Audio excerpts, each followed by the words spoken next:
I'm so excited to moderate this conversation, and the interest in this webinar has been particularly comforting, knowing just how interested people are in this topic.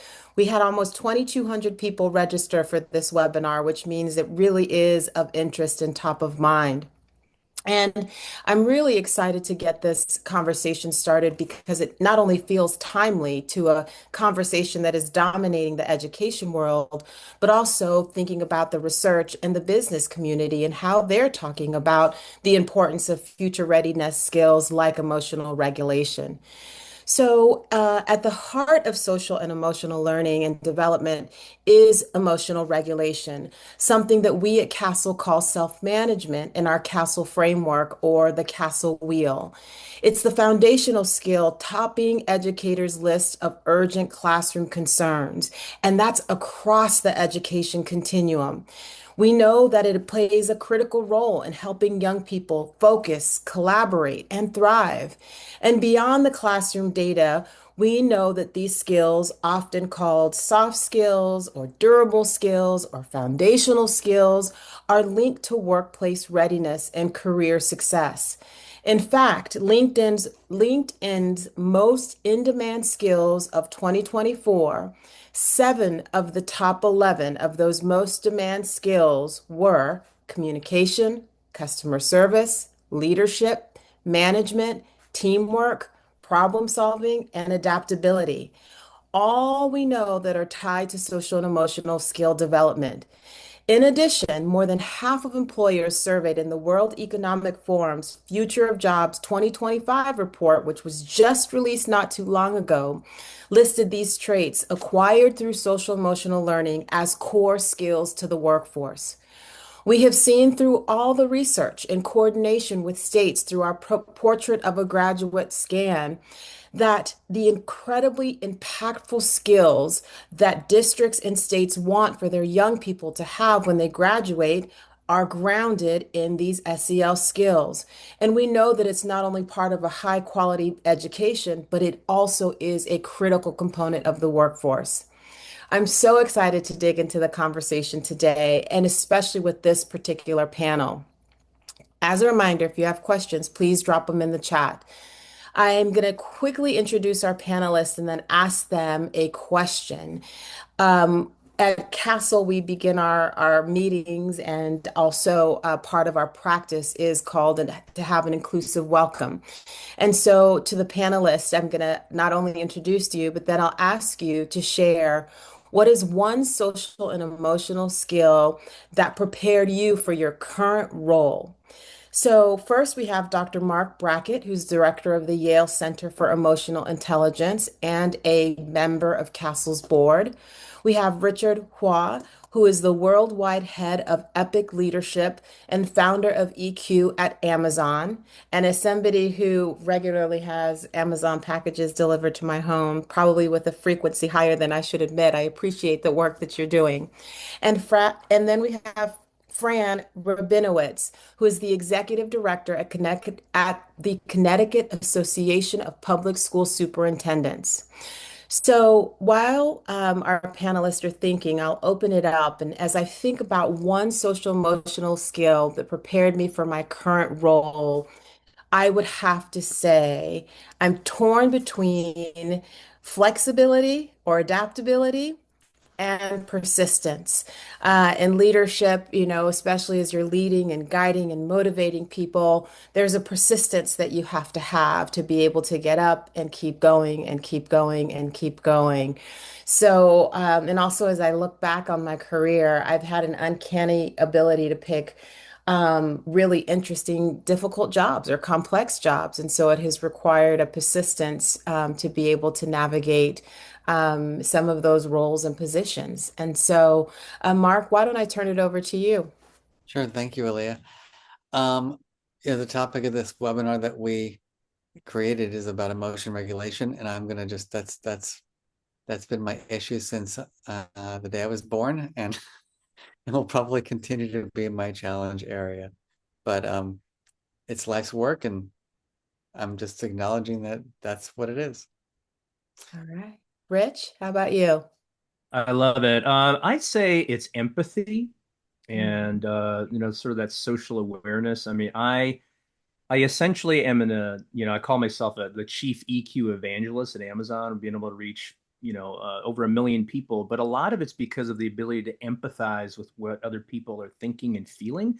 As I try to help a lot of data-oriented, non-feeling type, techno type people, knowing where they're coming from is really important to be able to communicate in a way that they actually can understand and see the value of what we're talking about. So I think that's really made a huge difference. I appreciate that, Rich. Just last night, I was reading an article about a high school teacher who was talking about how she was teaching her class about empathy.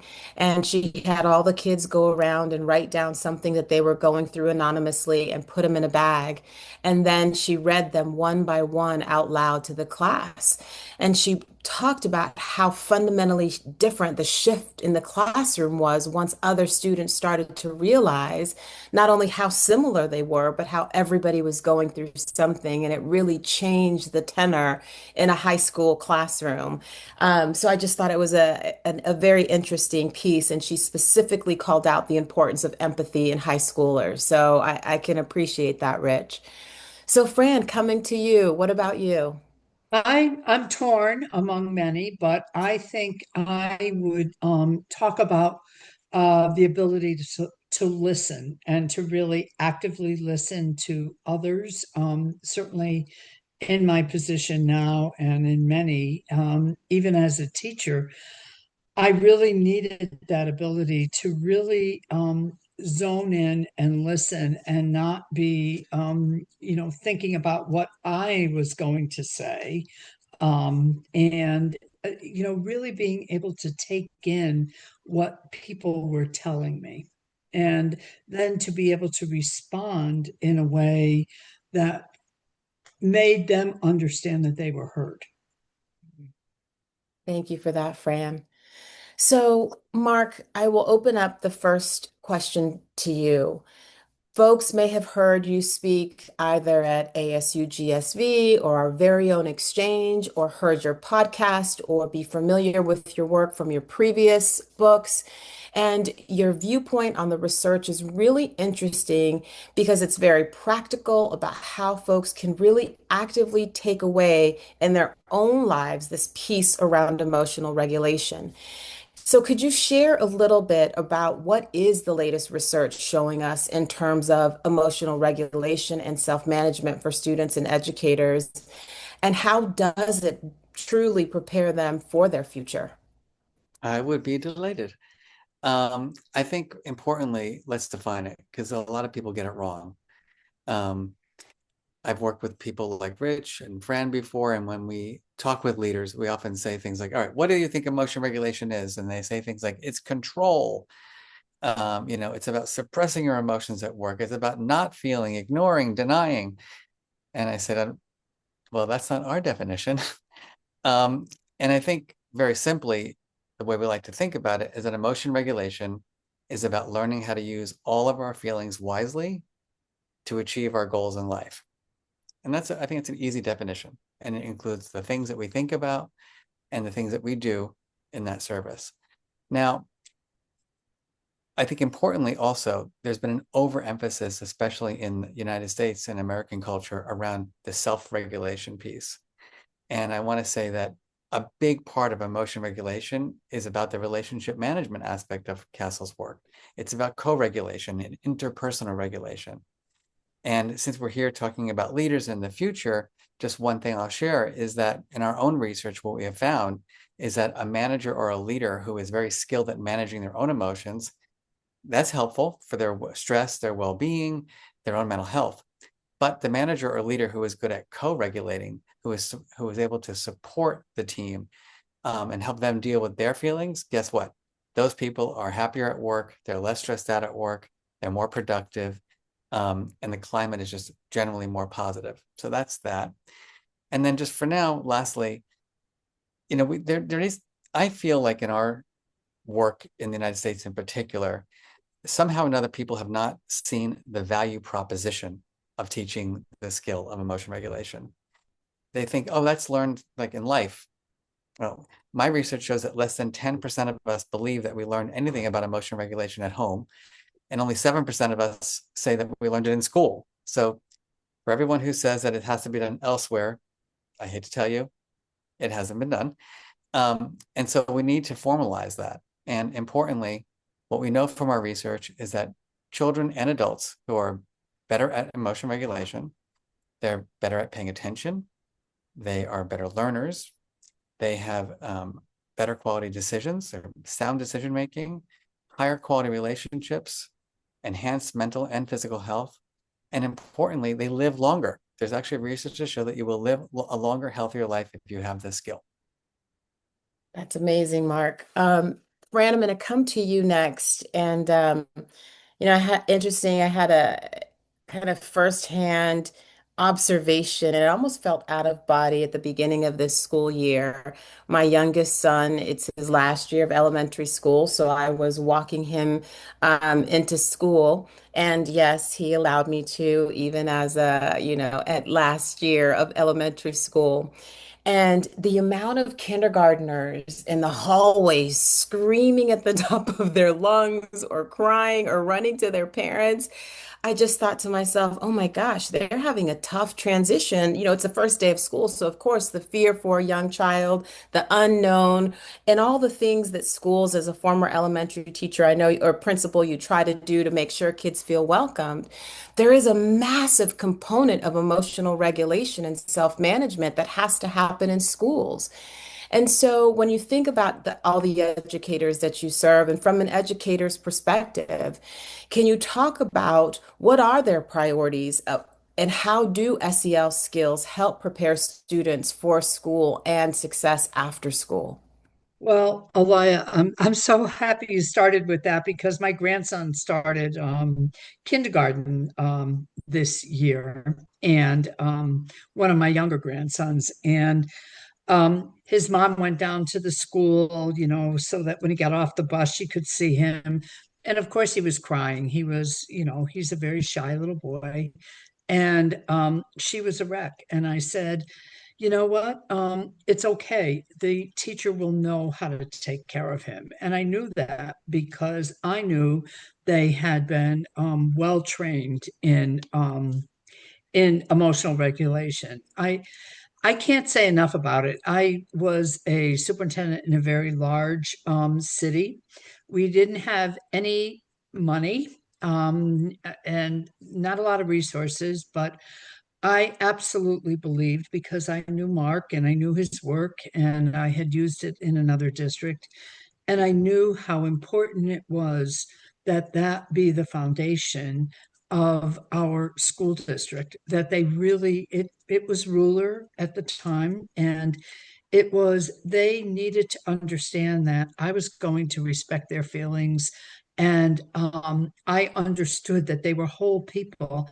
And yes, I wanted great test scores and I wanted kids to achieve, but this was the foundation. And I can't even begin to tell you how amazing that was. We had 38 schools. We started with the leaders. And trust me, I think it's incredibly important that the leaders understand that and set the tone. When you get into emotional regulation, whether it's self regulation, co regulation, all of those things, the longer I'm in education, the more I know that it is about building relationships. And that is what happens in the workplace too. But here's what I would say, and I would like everyone on the webinar to know this. You just don't land on it. You just don't say, hey, we're going to be an emotionally intelligent school. We're going to embody SEL. I want everyone to know that it really truly has to be a focus, and there is a need for training and for deep training and for all of us to embrace it. But what I can say to you is we worked closely, Mark and I worked closely across the 38 schools, but I would say to you that our achievement increased And, our kids were happy kids. Yes, we had our issues and our challenges. What large urban doesn't? But if I had to do it again, I would do it exactly the same way. Thank you, Fran. So, Rich, I'm going to come to you and I'm going to ask you a two-part question. One, when you think about EQ, you mentioned EQ in your opening. Could you define it? Because you're coming from this business community. So, can you share how, from Amazon's perspective, you not only define EQ, but why does it just make good business sense to focus on EQ within the Amazon infrastructure? Yeah, sure. So let me begin by saying that, first of all, EQ or EI, whichever is your preferred term, it's emotional intelligence, right? And generally, it's the four components of self-awareness, self-management, social awareness, relationship management, however you kind of put that together. First thing I want to say is I grew up with almost no emotional intelligence. I had very little, didn't want to have any, didn't like emotions. I mean, just try to ignore all of them. My goal is to be a robot. And it's super ironic that this is what I'm doing because as an engineering oriented techno nerd person, I had to basically understand the value. I will give big kudos to Dr. Mark Brackett. His book, original, book, made a huge difference, in my life. Permission to Feel, and so wonderful among many others that really made a big difference. But I really appreciate the relationship and partnership that we have. So. At Amazon, where I happen to work, and I don't speak for Amazon, but I happen to work there. I've been there exactly 9 years now and a few days. The foundation of our culture and success is what we call the leadership principles. There are these 16 things that we actually really try to live out every day. And some of them are, one of them is earn trust, right? We want to earn trust with customers and colleagues. That, of course, requires self-awareness, self-management, empathy, a lot of various social emotional skills. Another one is called Strive to be Earth's Best Employer. And within it, we talk about leading with empathy, right? Being an inspiring, not just a demanding leader. And then one really interesting one is called Have Backbone, Disagree, and Commit. And it's where leaders need to respectfully disagree with each other, even if it's uncomfortable or exhausting. And I mention that specifically because in this sort of rapidly evolving world that we have, certainly AI is driving, a big portion of that. We found that a disagreement or cognitive friction is really a key part of innovation, of growth, and most organizations don't do it enough, right? They're not able to sort of manage themselves or each other in a way that allows them to actually, really argue, debate, disagree, have conflict in a productive way so they can come up with the best ideas. And so I find that that's really powerful. So helping leaders to be able to certainly lead their people with empathy, be inspiring leaders, but also be able to put these into practice really drives innovation, drives transformation, drives high-performing teams. And even very, very technical, data-oriented people like myself, I've been really encouraged to see many of them start understanding and believing in the power of these emotional social skills once they understand the research. And then they start using it themselves and they see, wow, this is really, really has a profound and positive impact. Thank you, Rich. I actually am going to go to a different note. I had an opportunity the last few days. I was with a variety of different CEOs, and I informally, this is not a formal data poll, so Mark, don't judge me here, but I asked them just informally, and these are current sitting CEOs outside of the education world, so they're in the business and insurance industry, and I asked, what leadership skills do you think are most important for you right now, leading a public sector for-profit business, either you or for your employees? And I wrote the top five that they said: take risks, resiliency, understanding that folks have a different, to your point on disagreeing, different perspectives to be able to come up with the right solution, connectivity and how to connect with colleagues both at the same peer level, but also at various levels, and also clear communication. That right now, those five in a fast-paced changing technology system, that those are really the skills. And so it was just interesting to me to hear just real time across industries how these skills are really prioritized. Um, Can Fran, I I'd like, just add one thing, yes, Leah? yes. I just want to say that, I studied with Richard Elmore for quite some time. He worked out of Harvard and he was an education group guru, and he taught me a lot about teaching and learning. But one of the things that he really taught me was, listen, you can always teach people skills and knowledge, but really look for those dispositions, that resiliency, that flexibility, that empathy, when you're hiring, because it's so important to grow those skills. Those are the ones that make relationships deeper and stronger, and make more effective educators.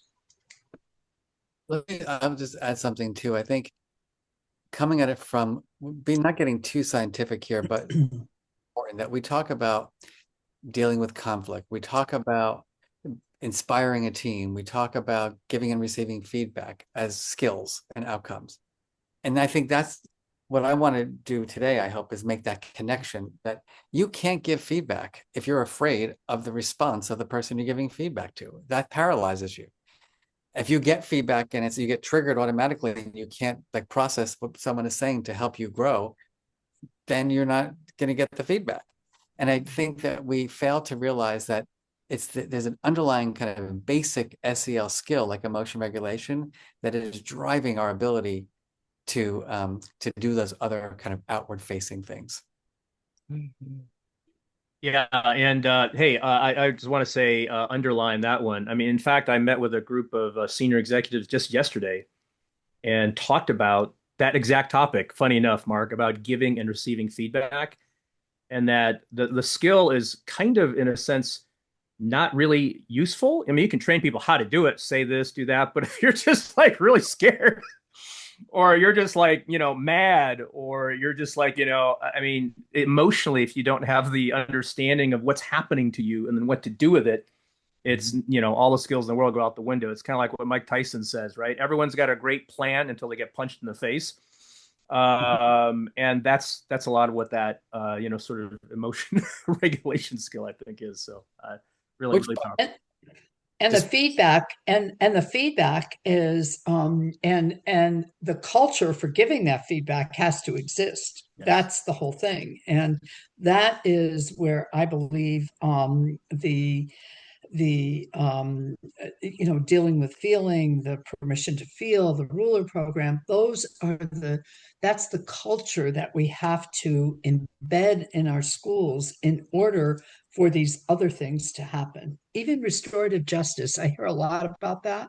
And I always say to people, restorative justice is wonderful, but you can't put it in a desert. It has to be in a culture of emotional intelligence.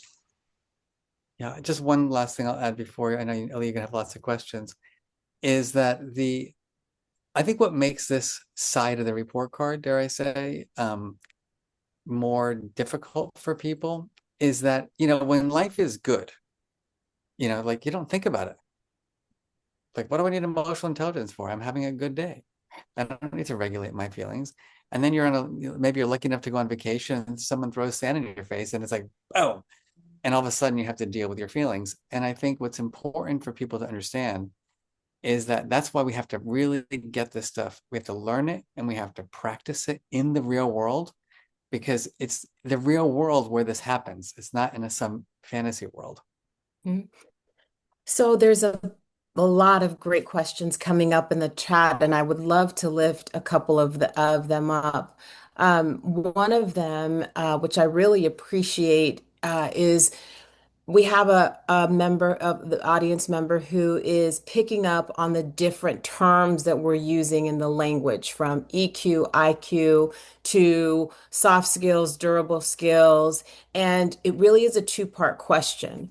One is a part of the shift in language in part due to the politics around the term SEL, or are there truly wide differences in the different frameworks, such as durable skills versus CASEL's framework that differentiates these different terms? And so I'm happy to take a stab at it, but maybe Mark, I know you're more familiar with the variety of frameworks that talk about this.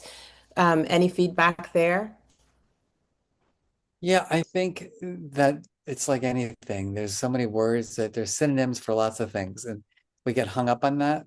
I think once we have definitions of concepts, it makes things easier. And so when we understand that self-management and emotion regulation and self-control and all these terms, we're all going in the same direction. It's about how we manage our emotions to achieve our goals in life. It kind of doesn't matter what you call it. I will agree with you that for some reason or another, and certainly we don't want to go into a lot of depth in this right now, that politics has, some words have been politicized. And I think the more we can give people very clear definitions of concepts, the less they can be politicized, because it's just very clear. No, there's not one person in this world that doesn't want their kid to be able to manage stress to achieve their goals in life. That's right. Yeah, and so one thing I'd say to that is, to that empathy point that I mentioned earlier, what I think about a lot is who's the audience and what will actually help them be most receptive to the message, and to not say something right up front that already causes resistance, right? Like, what can we do to actually help? And so, if funny enough, I don't actually go around saying, hey, would you like some emotional intelligence? Or would you like some social interpersonal skills? Because that and $4 will get you a latte. I mean, people, oh yeah, yeah, sure, why not? But I say, hey, anybody here, would you like to be happier and manage stress more effectively? Would anybody like to be healthier and more successful? All right, well, let me give you some, ways to be able to do that maybe you haven't considered or thought about, and then talk about whatever it may be. And so it is, kind of like that outcome, but everyone wants to be happier, healthier, more successful. And as I teach them those things, I also throw in being kinder and more empathetic. They may not want it initially, but it's all part of that. And so I find that people are generally pretty receptive to that. And these, of course, are on the very, social, emotional, human side, of their skill set and behavior. Yeah. So I'll pile on just a little bit. From my like I I did not come to the field of SEL as a SEL researcher. I did not come into the field as, like this, to your point, Rich, like I had nobody could have told me that this would have been the phase of my career. But I did start off as a special education teacher. And as a special education teacher, working with kids, you have to take the time to get to know them. That's building relationships, to understand, to build relationships with their families. So to be able to clearly communicate and understand what their needs are, you have to create conditions that are variable within the classroom based on the needs of each student. So all these things that now I know are SEL skills is what was embedded in just the fabric of a classroom. And then I went on to teach general education and became an assistant principal. And so seeing what now, and I won't date myself, but this was, decades ago. So it was before the term SEL was so popular, was really out into the ether. But it was so much of these skills were in the fabric and the tenets of what a really positive school climate and culture means. And so fast forward into where we are now, as I think about how to translate this work to diverse audiences, because there's a lot more attention on what is SEL in schools. So we are having to figure out how to communicate and help diverse audiences understand what is this thing that's being taught in school. And as a parent, which I love talking to other parents, particularly those parents who are like, should this SEL thing be in schools? And I like to use examples like, well, especially in the younger ages, if your child has a kid in class who maybe hits them, what do you want that teacher to do? Well, they should teach that kid to keep their hands to themselves. That's self-management. Okay, your kid's taking geometry, a really complex math course. It was complex for me. God bless the people who it was easy for, but it was not for me. So your kid's taking geometry and they are really struggling. Do you want them to be able to have enough confidence and assurance to raise their hand and ask for help? That's help-seeking behaviors. These are SEL skills. Or we see kids who will completely shut down and won't even be able to try because they get so worked up because they don't know the answer. For those high school juniors and seniors who are taking the PSAT and SAT, how can they manage their anxiousness and the worry about going in and taking this really important assessment? So when you start to provide examples across the continuum of what SEL skills look like, to your point, Rich, it disarms the concern of what it is or what are you teaching rather than how are you teaching, how are you supporting kids to think independently for themselves and be able to seek help when needed. So I do think it's important to note that we are having to pay attention to how we talk about this and provide far more explanation because folks are curious and wanting to know more. And also, I think the second part to that, and apologies for being a little long-winded, is that we are trying to connect because education does not happen within a silo.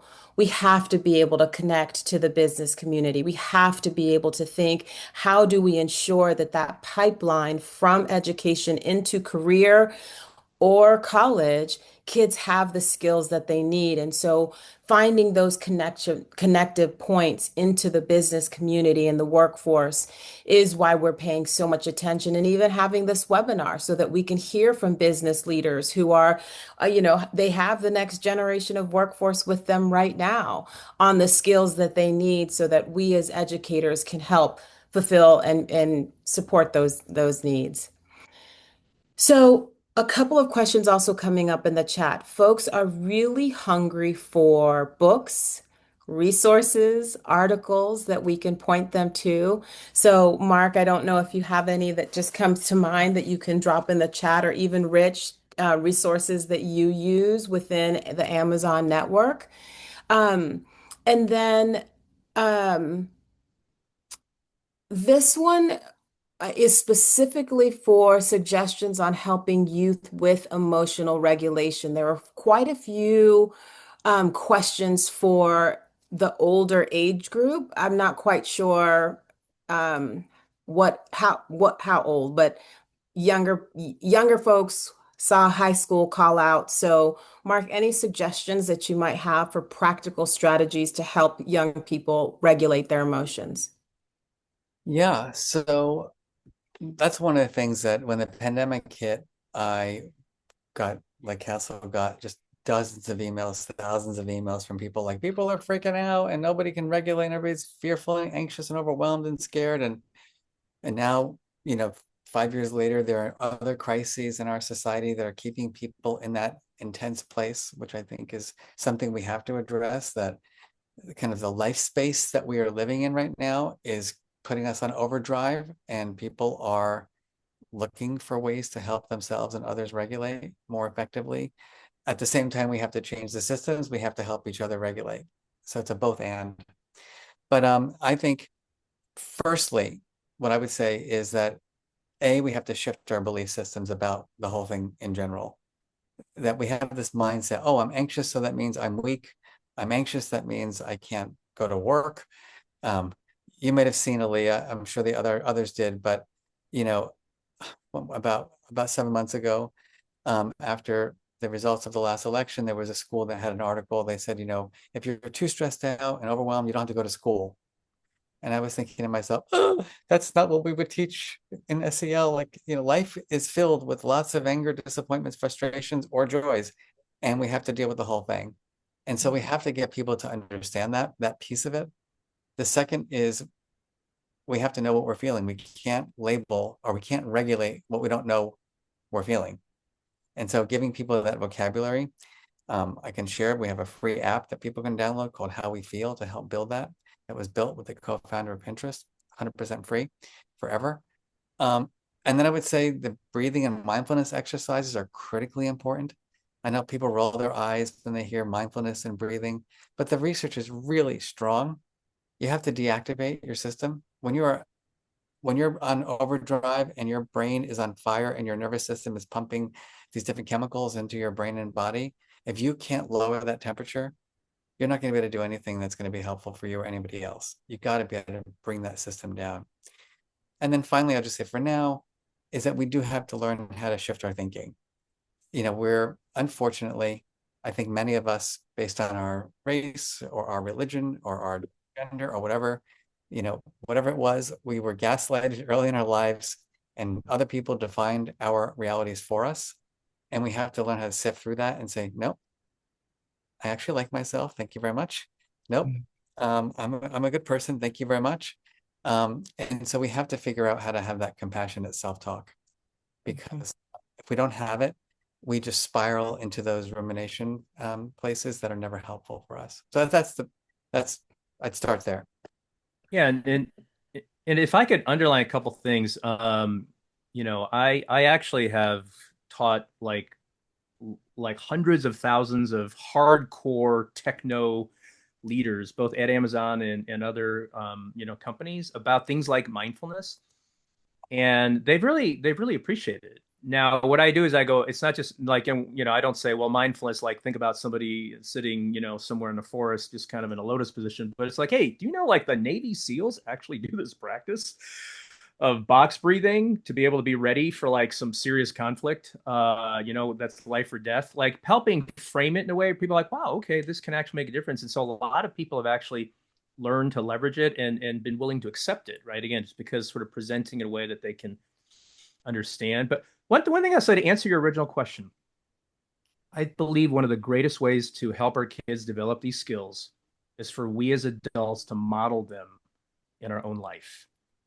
Because you can teach them all you want if they go home and mom and dad or single parent, whoever is just doing something completely different, it kind of unravels a lot. And so that's my hope. And that's why I work together with Mark. I go, if I can help these adults try to develop these skills, and they go home and they can help their kids while their kids are learning it at school. I mean, that's the beauty, right? You have this reinforcement. And I'll tell you just one beautiful example. I was delivering basically like an EQ mini workshop to the global CTO of this very large multinational company that everyone would know the name of. It's not Amazon, but a different one. It was her and her leadership team, and we delivered it. And she said, "You know what, Rich? The things you talked about are really going to help me be more innovative with my company, but they're also going to help me with my relationship with my teenager.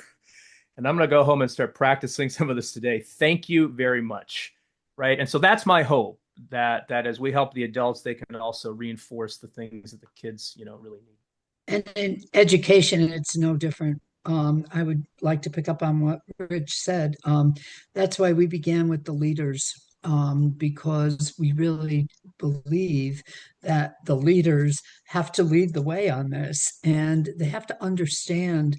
When you say it's a soft skill or whatever, it's the foundation for education. It's the foundation for preparing our students for career and college. It's the most important thing that we can do, but it has to begin with the leaders. Rich talks about working with leaders. I'm sure that funnels down to all of the employees. It's incredibly important. And one of the best experiences I had was when the parents came to me. We had scheduled them for training later on, and they said, "No, we want to be trained now. Our kids are coming home and talking about it."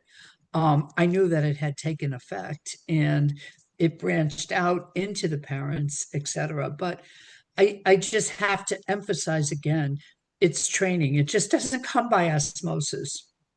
Mm-hmm. Yeah, and I think this has always been an interesting phenomenon in the field of SEL, which is this kind of like, I'll just be frank, early in my career, it was about like you have to sneak it in, you got to integrate it in, like find a way to sneak it into social studies or language arts or something else so that it's part of academics. And I'll stand by that as a way to teach it. But my vision and my hope and my dream is that we will recognize that this is a set of skills that have a developmental trajectory, and that what kindergartners need to learn about SEL and emotion regulation is not the same as what third graders or fifth graders or seventh graders or 12th graders do, and that we have to create that scaffolded spiraled curriculum to support every kid in getting the emotion education they need to achieve their goals. And we're not there yet, but we're not going to give up.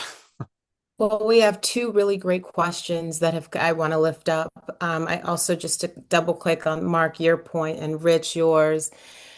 Coming after really getting deep into the research, also understanding the importance of being an adult to put it into practice, I can say that we name the skills more at home than ever before.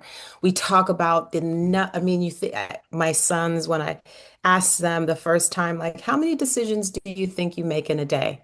And they were like, three. I'm like, just three, huh? They're like, yep, wake up, brush your teeth, and what time to go to bed. And I'm like, there's a whole series of decisions between that. And then thinking through how do you think through the decisions that you make? And how do you make decisions, particularly when, Mark, to your point, things don't go as planned? And so, really talking about the importance of responsible decision making, talking about the importance of self-management. And, I was one of those parents, and, I come from a home background where, kids were seen, not heard, where you didn't talk about feelings. And so I was raised that way. And to try to shift the culture where, you know what, it's okay for my sons to know and see, mom had a really stressful day today. So, hey guys, I'm going to go take 15 minutes. I'm going to take a walk, and then I'll be able to come back so that they can see that as an adult, I have good days, I have bad days, and how am I managing that? Rather than just, exploding or yelling because it's like one more thing on my plate. And so it does have a fundamental shift. So one of the questions that we have is around right now when adults are experiencing high levels of trauma and stress, how do we, in particular, it's self-reflection around one's own EQ, EI, how do you go about providing resources to help folks be more self-aware? This is such a great, it's just a great question because it does start with the adults. Yeah, I think I'll just say, there's the way we think about emotion regulation from like, how do you approach it? Like, ultimately, we all want control of everything in our lives, right? I mean, it's great when you're controlled, when everything goes the way we want it. Who cares if you have emotion regulation? Then all of a sudden your boyfriend, girlfriend breaks up with you, someone gets ill in your family, and all of a sudden, like, oh, that's not the way it's supposed to be. And so no matter what, we're going to need strategies. At the second level, I always say to people, never worry alone. We need a society where no child or any adult even should have to be sitting alone with strong, unpleasant feelings. We are social creatures, and how wonderful would it be if we all had an emotional ally, someone with whom we could just talk about our feelings, not fix us. Because my research shows the following: the people that we think about in terms of talking about our emotions and helping us deal with our emotions, they have three characteristics. They're non-judgmental. They are excellent listeners, going back to Fran's point. And Rich, you've talked a lot about empathy and compassion. Those are the three things that we're looking for. And I want to say that again because it's important. Non-judgmental, good listeners who show empathy and compassion. Nowhere in the thousands of people that I have studied does it say problem solver, fixer, brilliant, wise. People don't want us to fix their feelings. They just want to know that we care and be in relationship with people that we can talk to and maybe give me another perspective. And then the level down below, all of us on this call are busy people who travel, and we get flights canceled, like you just said, Aaliyah, and you're sitting there and you're ready to lose it and you want to, rip the head off the pilot and you're alone and you can't call your mother, you can't and you got to have to deal with your feelings on your own. And so in the end, we do have to have the ability to self-regulate because oftentimes we are by ourselves and have to have those strategies. And I think if you can think about it in that way, it can be helpful. We're always going to want to make the environment better, but there are going to be times in our lives when we have to deal with our feelings. And I just want to say one last time that, and someone said that I see in the chat here about culture responsive pedagogy. The person who is helping someone to regulate is not telling them what to do. They're offering ideas. Here's what we know works. And then the person themselves, based on their cultural background, their gender, their background, is going to choose the ones that make the most sense to them, given the feeling they're having and the context they're in. Yeah, and I love that. What Mark just said. I would say that, in the corporate world, obviously people are extremely busy. There's a lot going on. There's a lot of responsibility. We move so fast that this idea of human connection and support often gets left as it'd be great if I had time, but I'm so busy, my hair's on fire that I'm dealing with stuff. And so I think one of the really beautiful things about what's happened, at Amazon is that we've created a community of practice for EQ skills. And so as we've gone around delivering keynotes and workshops and talks, I sent out a daily newsletter to people. We've collected 70,000 people who all want to actually grow and develop their EQ skills and help each other out.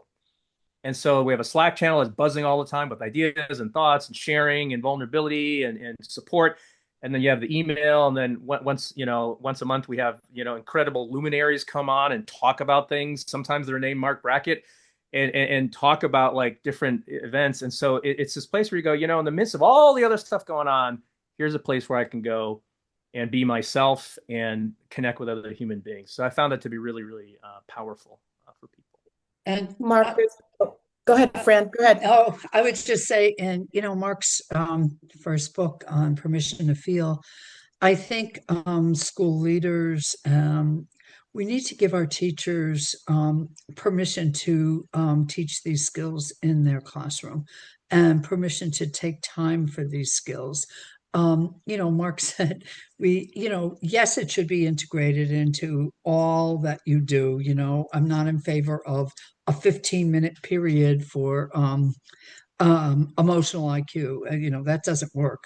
But we have to give them permission so that they understand that these skills are incredibly important for them and for our kids and for the future. And I think many times we're kind of apologizing for it. And I think those days are over. I think we need to truly have people understand that it is the foundation for success. Well, Fran, I think you're spot on. I mean, we're seeing it. We still have about 22% of the nation's kids who aren't showing up for school. We're seeing high levels of reported disengagement. Kids are just not checked in. And not only that, I can't remember the exact statistic, but it's like 49 or 51% of our young people say they don't have one adult in their life that they can talk to. And we can go on and on and on. And so, if we don't want to lose another generation, we have to really anchor in on these skills. Um, there's a lot of questions around AI, technology, social media, and its impact on emotion regulation. Mark, there's also some folks wanting you to restate the app. They didn't quite catch it when you said it, so if you could restate it. So the question is, and I'm going to repeat it verbatim, with the increase of AI entering all sectors of life, how do you see the integration of AI and the teaching of the skills for emotional regulation? Do you feel it will be able to be effective on its own, or will it always require a human in the loop? Uh, I think it will always require a human in the loop. And whoever asked that question is 100% correct. We need human beings. We need each other. I mean, if it were up to me, every superintendent that I represent would have a coach, a thought partner around that they can be open and trusting with their feelings or whatever they're talking about. I also believe that we have never seen things as we've seen them in the last few years around cyberbullying and all of that. It's really tough. And it's really tough on our middle school kids and our high school kids. I'm very much in favor of not having cell phones in schools during the day. I think it should be bell to bell. And kids are starting to talk to each other. Many of our districts in Connecticut are doing that, and kids are talking to each other. They're relating, and I think that is incredibly important. I can just Mark? I'll add on and say, we were involved in this, and Rich, you work for a big tech company, so you're going to have lots to think about this. But here's the thing, is that unless we're going to be, married to, robots and never have to interact with anyone in the world, then using technology only to support healthy development will not work. And I think the challenge is that firstly, the algorithms are in many ways set to help you to be agreeable. And so you're not going to get that necessary creativity in the dialogue. But most importantly is that, let's say Rich and we're friends, and Rich says something and like really activates me. And I'm like, Rich, hold on. And I run to the little, AI, and I'm like, I'm having a fight with Rich Hua, and he's annoying me, and I'm feeling triggered. What do I do? And it says, Mark, take a deep breath. Mark, go say this to him. And I go and I take my breath and I go back to Rich. I'm like, Rich, I feel that and then Rich like, go blank yourself, Mark. And it's like, oh, wait a minute, Rich. Sorry, I gotta go back. The whole thing doesn't make sense, in terms of how we live our lives. Of course, you can learn things and practice things. It's not like it's terrible, but the idea that it replaces the practice and the learning is ridiculous. Ridiculous. Yeah. So, so this is a deeply philosophical question, and I think about it a lot, and so do a lot of my peers who are trying to be really thoughtful about the deployment of AI. The reality is, it is here, and it's only going to expand, and it's only going to propagate more. And the question is similar to, is the internet good for you or bad for you? Depends on how you use it, right? And so AI is the same. Is it good or bad? Well, it depends on how you use it. And I think self-awareness is a key, because if we don't even know what's going on with ourselves, we're going to hurt ourselves with anything that comes our way, whether it's the internet or AI or, a knife, right? I mean, all those things can be hurtful.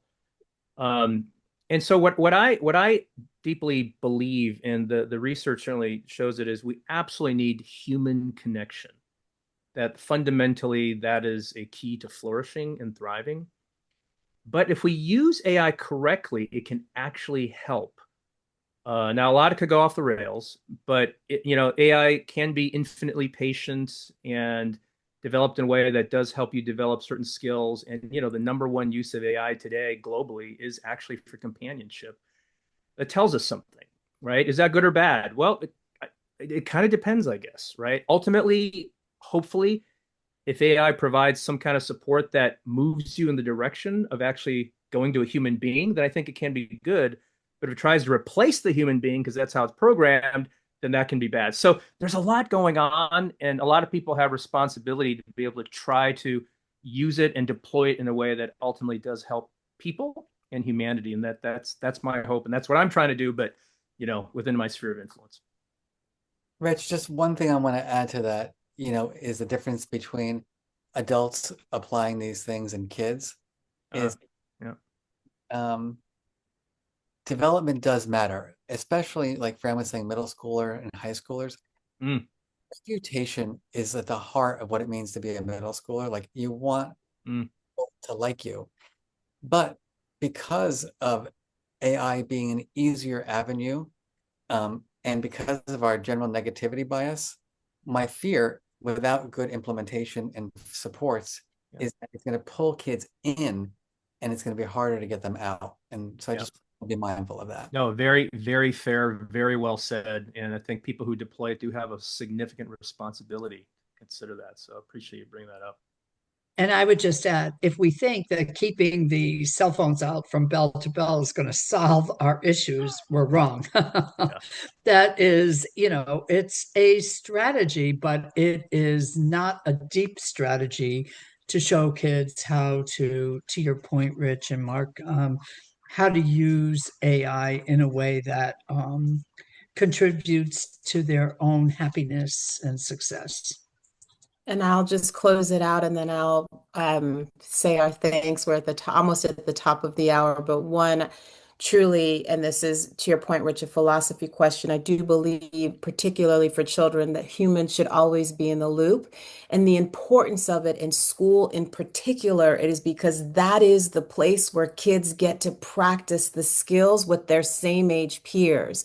So, and how do you get better at something? Having to do it over and over again and practicing those skills real time, which is why the school setting, out of school time, sports are so important to really practice these skills because it offers kids not only the guidance from the adults, but their peers to be able to then have these social interactions with and apply the skills.